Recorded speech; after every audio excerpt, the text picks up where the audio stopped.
Welcome to the Retirement Plan Playbook with Brent Pasqua, Matthew Thiel, and Joshua Winterswike from RPA Wealth Management. In this podcast, we cover current events, retirement planning strategies, and provide you with the tools to help you build a successful retirement playbook in any political or financial landscape. Join Brent, Matthew, and Joshua as they navigate the issues that can make the later stages of your retirement plan challenging and help you create the best retirement plan playbook. Now, let's get to the show. Welcome to the Retirement Plan Playbook. We are back. I'm Brent Pasqua, host and founder of RPA Wealth Management.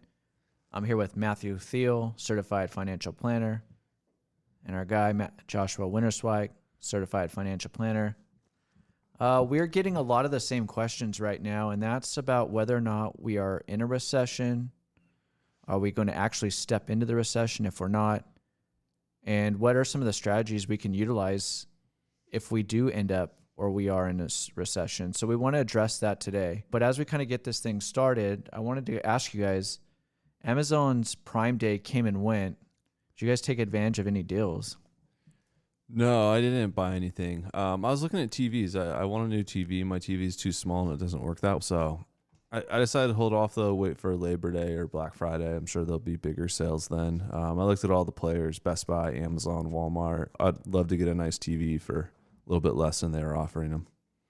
I peaked at Amazon Prime Day, but I actually didn't pull the trigger on anything. So it came and went, like you said. I know it's 2 days now. It used to be a day, and I didn't actually buy anything. Do you get like a much bigger sale on items? I think a lot of their items are on sale because they have like their basics and lines. But there's a lot. I know that there's a lot of stuff on sale. I see a lot of like articles out there from other publications being like, here are the 10 best Prime Day deals. And they curate like a list that you can kind of click through. I clicked through a couple of them, but nothing caught my eye enough to buy. So I've saved some money. Is it trying to become like a Black Friday sale event? Oh, yeah. I know people get pretty excited for it, like Black Friday. It didn't trick me this time, though. I saved 100% because I didn't buy anything. I didn't buy anything. I forgot to even check. But, I mean, it's just not a big day that I circle on the calendar. I guess I wish that they would just make it last a little bit longer. Maybe make it Prime Week now. Yeah, I think so, too. Prime Week would be cool. All right, well, let's get into the headlines. Elon Musk notified Twitter that he wants out of his $44 billion deal to buy the struggling social network. He claimed Twitter failed to comply with obligations in the merger agreement. Twitter has sued Elon Musk in Delaware for pulling out of the deal.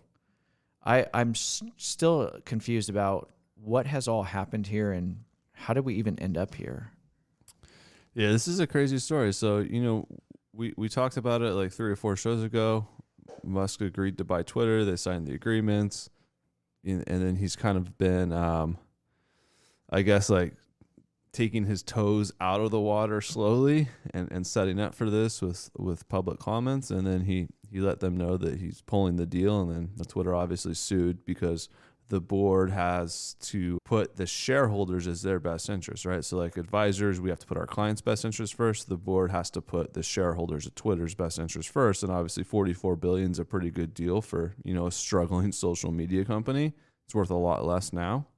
And Musk pulled out. He said he's not going to do it. They sued. They're going to Delaware. My popcorn's ready. I think it's going to be a fun ride here. Anything with Musk is entertaining. I think so, too. It's going to be a long, drawn-out legal boxing match. Is this, do you think, more about what he's saying is bots, or do you think this is more like a buyer's remorse thing and he just got put too much of his hands in the fire and this is just too much to deal with? Probably a little bit of buyer's remorse would be my guess. I know he was going to use some of his Tesla shares, and Tesla's dropped in price, as is everything, since he agreed to buy it. And, I can understand him wanting out. It looks like he is going to pay some money to Twitter regardless of how this shakes out because the agreement has a $1 billion kind of bill on it if he backed out through any of this process, and he signed that.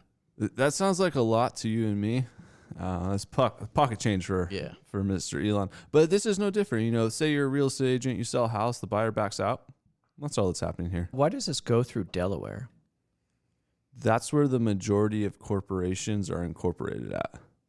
So it's a Delaware court. It'd be interesting to see how this court case goes, but it's probably going to be expensive, and there's going to be a lot of lawyers making probably a lot of money. This is probably not the last time we talk about this. No. Inflation is another big issue. The June inflation data was reported at a 9.1% increase compared to last year, the highest increase since November of 1981. Matt, on the last show, we had talked about how inflation has peaked, and it looked like that was your stance. What do you think now? Yeah, so on the last show, we said that a lot of the commodities that were leading the rise in inflation had peaked, and that's still the case. One of the major problems, though, is any economic data is always going to be backward-looking, not forward-looking. And right now, the biggest driver of this previous inflation print was gasoline, up 11.2%. And over the past year, energy has contributed a 41% gain to the CPI. And I was just driving to work today. I looked at the gas station, and finally here in California, prices are below $6 a gallon. So it was $5.99 and then $5.90 at Arco for the cheap stuff. And that should help lower inflation in the July print, which will be reported in August. Pretty crazy that we haven't seen inflation this high since 1981. So last time inflation was this high, I wasn't even alive. I'm telling my age, I guess, on this podcast. Yeah, neither was I. But pretty interesting to see here. I think, Matt, you needed some clarification because you did call out that it peaked, even though the overall inflation number is higher. But tell us about core inflation. Yeah, so core inflation is when you strip out food and energy prices. And the reason we do that is because they're volatile. And core did peak. The highest reading of core we've had was at 6.4%, and that was in March. And it was reported in June, or June's data reported a 5.9% gain. So core still hasn't got up as high as it has. If it did, I think that would be really, really concerning. But so far, it does look like inflation's most likely this is the peak print, and it'll start to come in, hopefully. So do you think, so once it starts going down, does it continue to go down, or could you see sort of like a roller coaster ride where it comes back up at later parts in the year? That's a good question. I mean, I'm not sure. Anytime we're dealing with this macro data, it's always tough to call. I mean, what's been driving inflation and what's really led to this, I guess, wildfire we're dealing with right now is the war in Ukraine, right? Because that caused food prices to go up. That caused oil prices to go up. So we just don't know what's around the corner. Just like at the beginning of the year, we didn't know that war was around the corner. So inflation probably wouldn't be an issue today. We wouldn't be talking about it if it wasn't for that war. And what we have to see what the Fed's going to do. I mean, that's another kind of factor in here. They're trying to battle inflation with the raising of interest rates. So, what is going to be their stance if we do see inflation start to drop? Are they going to continue to raise interest rates? And we'll kind of have to wait to see what are those effects. Yeah, I feel like both these stories, Twitter and inflation, aren't going away anytime soon. No. All right, let's get in the retirement planning corner. In the retirement corner today, we wanted to discuss and talk around the recession and what it actually can mean towards your retirement, whether you're in retirement, you're preparing for retirement, you're thinking about retirement. We wanted to discuss a few strategies that you can use during the recession. But first, we want to know, though, how do we actually know if we are in a recession, and are we currently in one? That's a great question. So typically, a recession is measured from an economic standpoint as 2 negative quarters of GDP growth. So that means the gross domestic product declined for 2 quarters in a row. But what most people look at and what the Federal Reserve watches is actually rising unemployment. And right now, the current unemployment rate is 3.6%. It's at a 50-year low. Currently, there's 2 jobs available in this country for every 1 person who's looking for a job. So until that goes higher, we probably won't be really near a recession at all. Is that the one factor that's kind of holding us back right now from being sort of in a recession? Yes. The strong job market is really helping, and we're not in what we'd call a technical definition of a recession right now. I'll go back to GDP and just gross domestic product. So for our listeners that aren't familiar kind of with that term, that is the measurement to seek a or to capture a country's economic output. So it's the total value created in the U.S. And so we know we had that first quarter that was negative of that measurement. Seems like early data, not official data, is predicting that it's going to be negative again. So based off of just those terms, technically somewhat of a recession. Would you agree, Matt? Yeah, it'll hit the technical definition, but I mean, everybody's just talking about this, recession, and like I've never seen this in my life. Even like going back, I feel like more people are talking about a recession now than they were in 2008. Why do you think that is, though? Why do you think people keep bringing it up, or like so like micro focused on a recession? Is it because they feel like it's going to affect the way that they're spending money, their cost of their goods? You think it's the market? Is it their job? Where is this obsession coming from? Yeah, so I have some interesting stats. So consumer sentiment just came out last week, and what it said was consumers are worried about personal finances and inflation. We obviously know why people are worried about inflation, but over 50% of people are saying that it's starting to erode their standard of, when you're putting your credit card in, you're paying more for food and gasoline, takes away from what you could purchase on other things. And I think people are just down about that. So they think we're in a recession, even though we probably really aren't. And you've seen wages increase, which is good, which is kind of not also like a leading indicator of a recession. That's positive. Also, after kind of the pandemic, you saw personal finances in the U.S. in a position that was like great. I mean, people's savings accounts were built up, debt was being paid off. So although inflation's kind of eroding that spending power, people are overall in a better financial situation than they were before the actual pandemic happened. It's funny because everybody says, hey, like, I'm going to cut spending, I'm going to do this, I'm going to do that. But also last week we got retail sales data and it was 1% higher. Yeah. Than the previous. There's a lot of demand out there. Yeah, like people just aren't cutting spending. Like these just aren't signs that are consistent with the recession. We see that those are like, some of the positives of what's happening right now, but is there negatives regarding some of this recession? I mean, obviously inflation, right? Like we keep talking about it because it's impacting a lot of people. The price you pay at the pump, go to your grocery store, you buy food, it's higher than it was a year ago. That's very, very clear, and that's a little bit depressing to some people. And that's really hurting the consumer sentiment. But outside of that, there's not a ton of negatives other than people feel down.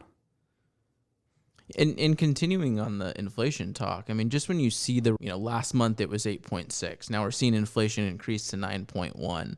Like, just emotionally looking at that report, not really understanding the data or like what's actually driving it. That's not what we want to see in this time after we've been dealing with inflation this whole year. It's kind of wearing us down, I feel like, in America. Yeah, and it totally is. And you can see that in the approval rating of the president of the United States. There's never been a president who had less of an approval rating than Joe Biden does right now. Trump was more like than Biden, which is crazy. And I think that makes people feel depressed, and it makes them think that, hey, we're probably going to head into a recession because, this guy Biden clearly doesn't know what he's doing. So it's all just sentiment driven. And then you look at the stock market. I mean, you log into your investment account. So here's another negative. And you log into your 401k. You see your statement come through after this quarter ended, and you've lost money. Most people have. So that's also not helping that sentiment. Yeah, absolutely. Market being down. And then there are some other interesting things that we're seeing in the economy. If you look at the specific retailers, some of them have rising inventory levels, but it's not because people really aren't shopping there. It's because they ordered all of the wrong things that aren't in demand anymore. Yeah, you brought that to my attention. I keep getting these emails from Target that they have furniture going on sale. Yeah, they all do, because they ordered a bunch of furniture thinking that people would replace it every year. But, you buy a piece of furniture, you keep it for 5 or 10 years. You couldn't find furniture, though. I mean, a year ago, outdoor furniture, indoor furniture, you were waiting 6 weeks to get anything you ordered. And what's crazy is some of this inventory is not even hitting like retail stores. It's already being sold to like the secondary market. That's how you know that is kind of going to be an issue, or is already an issue, is because they can't get rid of the inventory fast enough. Yeah, it'd be interesting to see like how they're going to offload some of that stuff. I mean, obviously sending out these mass emails. We got one more negative too, right, Matt? Yeah, I do. I want to hit this real quick. So we got corporate earnings that have been coming out, And the CEO of JP Morgan Chase, Jamie Dimon, he's usually always in the news for his comments. And what he said during the JP Morgan conference call, I found really, really interesting. So he said that on average, they're finding that consumers are spending 10% more than last year. A lot of that's probably inflation driven, but they're spending 30% more than they did prior to COVID. And travel and dining expenses up 34% year over year. And this just isn't behavior that's consistent with a recession. Is that because they just have so much more money saved from COVID and then now they're trying to spend it? Or is it just, and then also does cost of doing these things have gone up? Or no, well, sort of yes, but really no. They do have savings. Cost of things is a little bit higher, but what he's saying is people are spending 30% more than they did prior to COVID. Like people are out spending money. They have more money in their pocket. They're making more because of the wage growth Josh mentioned. Then everybody has a job right now. So there's just more money to spend throughout the economy. I think there's more variables too. There's pent up demand, right? A lot of people through COVID didn't take trips or they postponed trips. I mean, I know we even hear this in our office a lot from clients is that they had a trip planned 2 years ago, but they didn't buy plane tickets, but their cruise was booked and now they're using it this summer. So that means they're still spending new money on rental cars, on flights that they didn't have booked, but they may have paid for a portion of that vacation back in the COVID time. I think a lot of those variables are just 80. I'll just talk about myself personally. I went to Hawaii twice in the second quarter. I was very blessed. I mean, I went in April and I went in June. Never happened before in my life, but it just worked out that way. And then previously, 2 weeks ago, Josh, when we went to the soccer match, we used Uber for the first time to get to a match since 2019. Yeah, I don't think I've had used Uber for a match since 19. Yeah, so that goes into that travel spending category that he's seeing that increase in. And, you know, the Uber was $40. I thought that was probably fair. I thought it was going to be a lot more than it was. Yeah, me too. I think it was a little better than we thought, but still more expensive than before COVID. Yes. so if we're not actually in a recession, then are we going into one soon? Yeah, so that's very possible. Kind of the current belief in the market is that the Fed is going to take us into a recession by over-hiking interest rates. Because like we said, there are some signs the economy is about to slow. Sentiment's really low. And if the Fed does overhike, they raise rates too much, yeah, that's definitely going to cause a recession. Absolutely. Do they want to cause it, though? I don't think they want to cause it. I think they just want to break the back of inflation, as they say. That's their focus. They've talked about it. Their focus is inflation. The current administration focuses inflation right now too. So they're using that tool of raising interest rates to battle this priority. But it's a very delicate situation. They keep talking about a soft landing with raising interest rates, but we see that there's a lot more variables to it than just slowing down demand. I mean, if people are really concerned about being in a recession, like how long would it take to come out of the recession? That's a tough question to answer. I mean, it would really just be how fast it snaps back. The Fed is usually your friend, so it's how fast they pull us out with accommodative monetary policy, as they say. We've talked about it before. On average, recessions last about 11 months. If you're just looking for the historical average, that's what it is. Yeah. But right now, the markets, stocks, commodities, they're saying a recession's in the future based on the way they're trading. So I think one of the things that it's on everybody's mind whether or not we're in a recession or not, but I think who it also impacts a lot are people that are hoping to retire in the next couple of years, or maybe you just retired. If someone's considering retiring in the next few years, is that still possible? Oh, absolutely. Yeah, this is a good time to retire, actually. But it always starts, we say it almost every show, and I hate to be a broken record. Josh, you always say, build a plan. Mm-hmm. That's where it starts. If you want to retire, you need to go out and build a financial plan or find someone who could help you build one. Yeah, and I think that if you build a plan and you understand your future and you've run those projections, a 20% stock market drop shouldn't impact your ability to retire. No, it's not going to. You shouldn't even really notice it. I think one thing that you could do too, like during this time, if you're trying to plan for from a strategy standpoint, is if you're going to retire in the next couple of years, is maybe start really putting away where and how you're going to get that first year or two of income. So if the market hasn't really bounced back yet, You're not selling a bunch of shares either in your 401k plan or in your IRA or your brokerage account to create that income that you need to kind of close that gap. Give you some more peace of mind heading into it. You're not worried about, making a wrong decision for your first year of retirement. Probably be a big stress reliever for you too. Yeah, you could use the cash out vacation strategy, Brent. That's your favorite, right?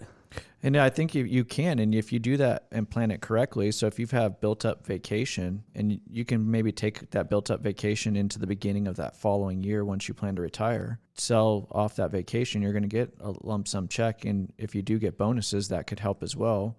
Do that at the start of the year and bring your taxable income for that year down and go ahead and retire. And if you have saved some money in your back pocket for the first year of retirement, then use that money plus the bonus plus the vacation to really use that for the first year or two of retirement. That's a really good strategy. I know we've worked with a few clients on that, and you helped me with a couple of my clients. And it's taken their runway by somewhere between 4 to 8 months without them ever having to touch their 401k or IRA, which is really cool. I mean, and I think a lot of the concern too for somebody who is getting ready to retire is the market's down significantly, 20, 22, 25%. It's just kind of been in that range. And you're probably going to have to sell some shares of your IRA or 401k if you retire, if you're not planning ahead. Nobody really wants to sell off that many shares that early on in retirement to generate that type of income. Yeah, no, you don't. And you just have to be very mindful of it. I think to piggyback on your guys' strategies as well as analyzing your debt, making sure you're heading into retirement and those things you wanted to get paid off are being paid off, or what is that debt strategy if you're still holding a mortgage going into retirement, and really looking at that, because managing your expenses is just as important as managing your income. And one of those expenses, I think, is taxes, right? So if you can carefully plan out where your income is going to be in that first couple of years of retirement, try to minimize as much taxation as possible. I mean, you're not having to withdraw as much if you're not paying as much in taxes. Yeah, I was working with a new client. We're building out his retirement plan right now. We're looking at all his various assets. He's got most of his wealth in tax-deferred retirement accounts, specifically a 401k. And we created one plan at the beginning of the year, and we totally just ripped it up the other day in a meeting. And we're doing a full new one. We're going to completely drain his Roth IRA first. It just makes so much sense with how the market's turned. And he's going to end up paying little to no taxes for the first few years of retirement. We're going to let that 401 build back up. And then once he hits his RMD age, that's when he'll start taking income out of his 401. So yeah, the changing dynamics made us change strategy, but because he built the original plan, it was very easy to call an audible, kind of like Peyton Manning up there, switch it. Omaha? Yep, Omaha. And move forward.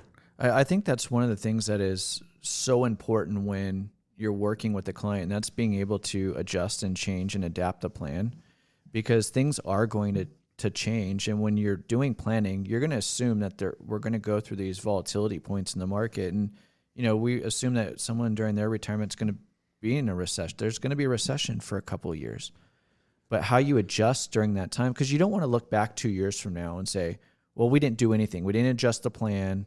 We didn't adjust our strategy. We just kind of went up and we went down, and then we kind of came back out, and nothing. You never took advantage of everything. You never really got creative and being able to help the client. That's not really what you want to do through these periods. And that was my thought. And it's not going to be the only recession you're going to be going through in your retirement. So we have to be prepared for these type of events and times, because it's most likely going to happen again. So these times we put together a plan, like you said, Matt, and audible if we need to. When you are working with a retiree, what are some of your favorite strategies to hedge the risk of retirement during a recession?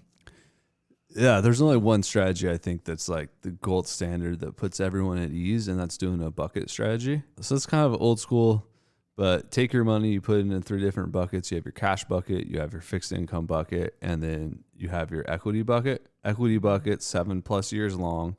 The medium term is that bonds, right? That's anything from 3 to 5 years. And then you have your short-term bucket, and that's where you put enough for 2 to 3 years income, and you decide about that on personality. But if you do that, you're going to be able to ride out any stock market correction in history and any recession in history. I think in writing this down, just visually, it helps, like, not only us, but our clients understand that not all of the money that's invested needs to be invested not only the same way, We have specific time frames and specific time horizons for each bucket of money, like you're saying, to use at different periods throughout your retirement. And I think it could just be a great tool to provide peace of mind for clients. Every client I've ever done bucket strategy with absolutely loves it. It's like the light bulb goes off and they're like, oh, okay, I'm going to be fine. I won't pay attention to the market. I don't care if it drops another, 10, 15% from here. I don't care if we go into recession. We built the strategy. I have my money. I know where my money's coming from. It's going to be perfect. Yeah, and I think what's important about that strategy, though, is it, as much as the concept is easy, it also takes a lot of detail and planning to create that, because if you don't have each bucket specifically aligned for the investments that they need, then the strategy is probably not going to work correctly. And so there is that detail. And like we were talking about before, you have to be able to adapt from that. Yeah, I mean, you're right. In audio format, sounds really easy. People are probably like, oh, I could do this myself. You probably can. It's a little bit more difficult, but we explain it easy. And you can't even do it unless you understand exactly how much income and expenses and creating that cash flow report. If you don't understand how much you're going to need, that strategy isn't as useful. One of my favorite, I think, strategies during this time is just spend less. Like, reduce your spending if you can. I mean, if you're depending on your portfolio for income and you can withdraw just a little bit less every month, then do it. Especially if you have money, some of that income's building up in savings. Right now is the time to not worry about how much is building up in savings. Worry about trying to preserve as many shares as possible while the market's down, and try to reduce what you're taking out every month. Yeah, I've done that with a few clients as well in the last month. Reduce the money coming out of the account. They could take a little bit less, and then let that money continue to compound once the market goes higher. And I know it can be a difficult thing to do, but it is going to be very valuable in the long run for your plan. And you've said with wage growth that there is demand for work. And if you are recently retired or you're thinking about it, I mean, you could always go make pretty fair money, not having to work all that much, though, to kind of fill that gap during this time. Yeah, great time for part-time work, especially, retailer, restaurant, any of those jobs. Perfect. And lastly, you could always delay retirement a little. Yeah, it's always an option, but not many people want to take that option. No, they don't. But, especially with work from home and hybrid schedules, if you have to, that is one option we have on our list. Yeah, I would say build the plan first, see if you can or can't retire, and go from there. But I think there's ways to work around this recession. I think so, too. All right, let's get into the recommends. Matthew, what do you have to recommend for us today? Yeah, so I have a great money saving strategy. So I'm going to start. This isn't my idea. One of our listeners, one of my best friends, he gave me this idea. And we were complaining about how much our DirecTV bill was, and I guess he went on and got in the whole fight with DirecTV and got a really good loyalty number. He called and got his bill reduced. I went out and did the same thing. I took my bill from over $200 to $83 a month with loyalty discounts. It was great. I highly recommend if you're still a sucker like me and paying for DirecTV, to go out there. Get those loyalty discounts and reduce your bill. I can't I can't help but to smile when you're telling the story. What DirecTV charges is obscene compared to what the content Netflix or Disney or Hulu has for under $20 a month. I thought you signed a lifetime contract with DirecTV just to pay more. I guess I didn't. I thought I did too, but I got a loyalty discount. I'm very happy. I can't wait for my new bill to come in the mail. So you like saving money. Everybody likes saving money. I hadn't seen you that happy after you told me that DirecTV story in a long time. So I'm happy for you, Matt. And good tip, by the way. I mean, I've done this every couple of years since I've had DirecTV. So have you? Yes, well? I did. I finally switched to streaming. So I have DirecTV streaming now. And it's just like a flat, no contract thing. But great job, Matt. Can I talk about it for one more minute? Sure. You know what I don't get about DirecTV is when you have a DirecTV, you have a username and a login, and you could also do all the streaming apps. And I know password sharing is a big problem for like Disney Plus and Netflix and Hulu, HBO. Everyone shares passwords. Why don't people just share DirecTV passwords for all the various apps you could just put on your Apple TV and watch that way? I think people do. Oh, they do? Yeah, you want my password? So I He guess just locked himself into a contract. I know, he just signed a lifetime I guess contract. I'm the I don't only know. sucker paying $200 a month for DirecTV. That's pretty good. Brent, you want to go next? Yeah, I'll go next. So, being a recent, we've went on vacation every year for the last several years, and I actually got this tip from Matthew when we were going on a trip. He told me to go get my TSA pre-check done, and a few years back, I actually did that. So now when we travel, we go through airport security. We bypass all of those long lines. But not only do you bypass the long lines, but you also don't have to take your shoes off. You don't have to take your belt off. You don't have to pull out your laptops or your electronics. Like, you literally just go into a much quicker line. So if you're going to be traveling and you want to bypass a lot of the headache of the airport, just go get pre-TSA check. Because I feel like that's one of the biggest headaches. Besides just checking, if you got to check your bags, like, that's kind of a pain. But besides that, like, if you're not checking your bags, going through TSA check is such a pain. Oh, it is. But if you can bypass so much of that headache and just go to a much quicker line, it's so worth it. And I think it was less than $100 to do it. And within a couple of weeks, I got our pre-TSA number. And every time you go to book your flight, you just put the pre-TSA number in there and it comes on your boarding pass. And now you don't ever have to go stand in those long lines. If you're going to travel more than once a year, it's absolutely necessary. If you're going to take an annual trip per year, you probably should do it. It just saves so much time and so many headaches. How long does it last for? How often do you have to renew it? I'm not sure. It's a number of years. I think it's greater than 5, maybe. Oh, wow.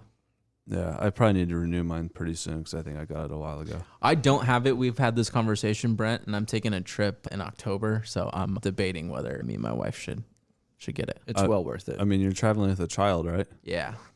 You For should the first probably, time. after this podcast, after we stop recording, maybe go sign up. Okay. Maybe I'll do that. I'll update the listeners. It's pretty easy to do. Nice. I have another just a convenience tip here. I moved last summer and I had to forward my mail from my old address to my new address. So I made a postal service account. And I thought it was pretty cool because I made the account and then now I get images of all of my mail and the packages that are being delivered by the postal service and an email every day. Just thought it was pretty cool. So you know what's coming to your mailbox. And you have a digital email to show that along with packages. Thought it was pretty cool. Not the greatest recommends, but if you're interested in knowing what's coming in your mailbox, sign up for the USPS free account. And Do you check it? yeah, so it just comes to my email. So I can see, again, packages, but also if I have an important letter I'm waiting for or invitations or something like that, I know to go grab it. Because I also don't check my mail every day. Yeah, I mean, that's pretty interesting too. If you're going on vacation or you're going to be gone for a while, that you're able to have records of what's coming in. Yeah. So Haley has that on her phone. And we got a letter one day from the IRS, and she texts me. She's like, "Oh my God, Matt, what did you do?" I was like, "I don't know why the IRS is sending us a letter." So we open it up, and it's about the child tax care credit. Yeah. It is completely meaningless. But yeah, very cool service. I agree. Yeah, and it's free. You can go on there and send it. I think you can even print stamps and print labels from your account and stuff, but pretty cool. The IRS probably sent you that same letter about 13 times. No, saying the same thing. Oh yeah, because they're useless. Yeah, absolutely. To you, to your wife, to your child. Wasting paper. We must really be in a recession because none of us recommended things for anyone to purchase. No, I haven't been purchasing a lot of things. No, I'm waiting. I'm holding back. I'm just waiting for the big sales to come, and then I'm gonna start spending money. I have a laundry list of things that I want to buy. I'm just gonna wait it out. Your need list is growing, huh? I think you're in the market for patio furniture like I am, huh? I am. I'm gonna hold off on patio furniture because the season's almost over. All right, we might need to tag team that sale. I want a TV. All right. Well, as advisors, we love helping people, and that's why we do it. If you'd like to schedule an appointment with any of us, please go to rpawealth.com and schedule a complimentary consultation. You can also download our ebook from our website. If you'd like the show notes, please go to retirementplanplaybook.com. But as always, thanks for listening.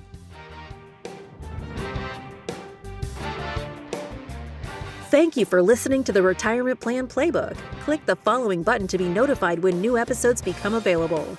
To get in touch with our team, call us at 909-296-7977 or visit our website at www.rpawealth.com to schedule a complimentary consultation. The information covered and posted represents the views and opinions of the guest and does not necessarily represent the views or opinions of RPA Wealth Management. The content has been made available for informational and educational purposes only. The content is not intended to be a substitute for professional investing advice. Always seek the advice of your financial advisor or other qualified financial service provider with any questions you may have regarding your investment planning.